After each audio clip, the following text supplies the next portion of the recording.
Turn it to this Worcester Bosch 30 SI, no pressure in the boiler no matter how much they fill it up. So just done a video on how to replace the pressure gauge. Undo the 4 screws to whip the case off.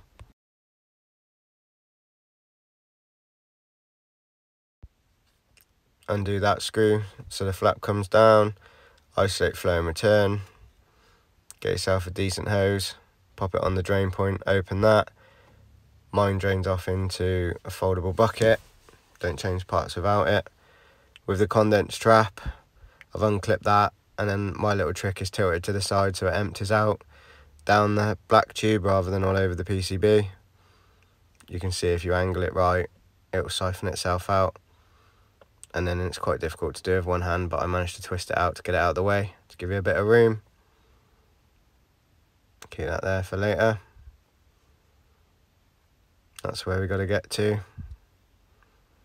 There's a new one. That black rubber goes on there, just like magic, with one hand. Like that, it's got 2 little clips on. Undo those, that pops out. There we go.